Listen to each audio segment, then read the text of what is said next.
Приветствую, это Илья и снова мой канал Антимрак. Спустя столь долгое время перерыва я бы хотел поговорить о том, что произошло в моей жизни за 9 месяцев работы на наемной работе. Но я бы хотел сначала поговорить о том вообще, что значит для меня наемная работа. На самом деле я не рассматриваю наемную работу как нечто противоположное не работе, потому как для меня эти два образа жизни соответствуют моим потребностям, когда я живу ими. Я не работал год и 9 месяцев, потому как у меня была потребность в отдыхе, и поэтому я не работал. И вот я уже 9 месяцев работаю на наемной работе по своей единственной профессии, которая у меня есть. И это тот случай, когда меня устраивают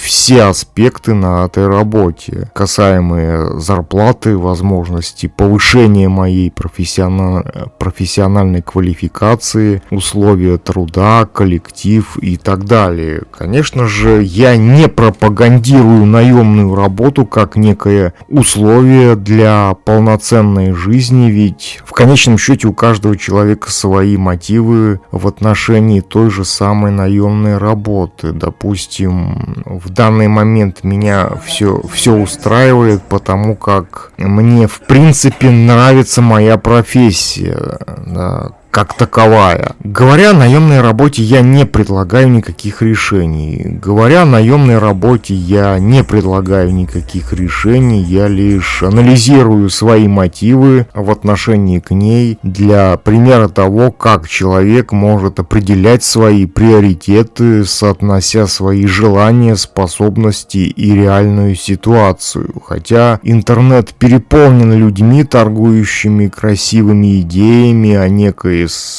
некоем способе легкого заработка, но я в то же время не хочу сказать, что заработок должен быть тяжелым, так как человек должен в первую очередь определить, что он хочет, определить свои первичные мотивы, которые ими движут, и соотнести это с той финансовой системой, в которой он живет. И человек должен отделить то, что навязало ему его окружение в качестве некоего долга, будь то наемная работа, будь то та же самая наемная работа, либо же что-то другое. Так или иначе, человек существует внутри своей среды, и если подразумевать под его существованием получение ресурсов от этой среды, то человек неизбежно будет вынужден в той или иной форме взаимодействовать с этой средой, а значит принимать ее правила.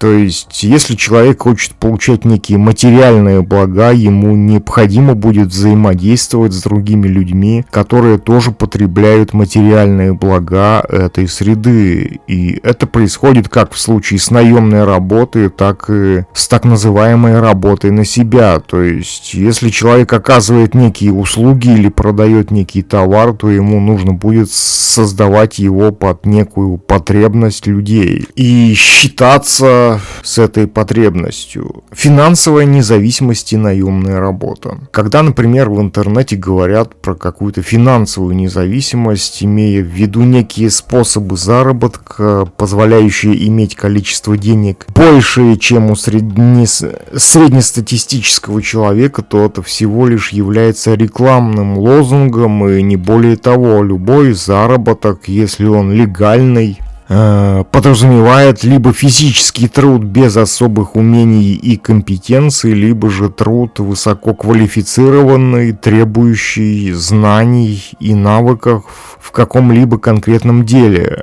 Я не знаю, про какие такие виды легкого заработка говорят в интернете, если у человека нет ни того, ни другого. Даже если просто быть коммерсантом, перепродающим некий товар, то нужно иметь определенные знания, чтобы его продать.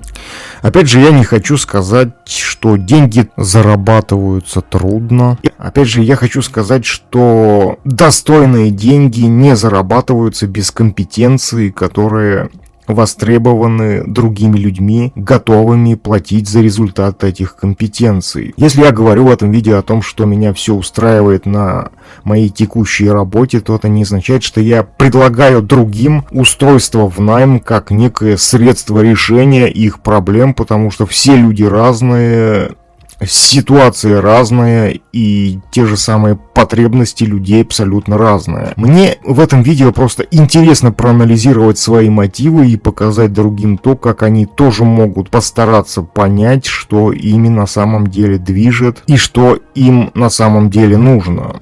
Есть люди, для которых вообще неприемлемо работать в найме, и это их жизнь, они вольны распоряжаться ей так, как считают нужным. То есть не существует какого-то универсального действия для всех людей, все люди индивидуальны по своим способностям и потребностям. Так или иначе, то, как человек действует, связано со средой, потому что человек изначально не может не принимать правил этой среды, если он существует в ней. И финансовая система — это часть социальной среды, правила которой люди принимают хотя бы уже только потому, что пользуются деньгами. И так или иначе люди производят некий труд, чтобы пользоваться плодами труда других людей. И деньги выполняют роль средства обмена трудом друг друга. Для этого и существуют, собственно, деньги. Они позволяют людям обмениваться продуктами труда друг друга. Я не говорю сейчас про спекуляцию, потому что спекулянт ничего не производит, а лишь паразитирует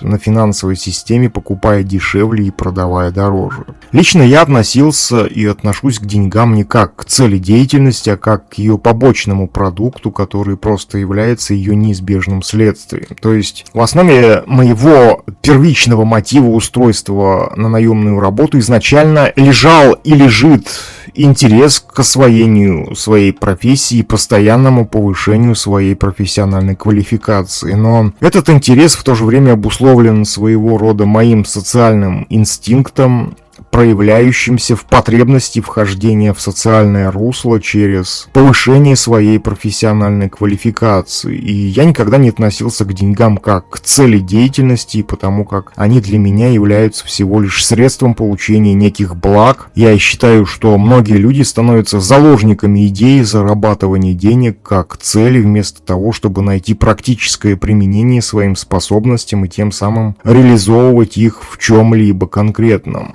Спасибо за внимание.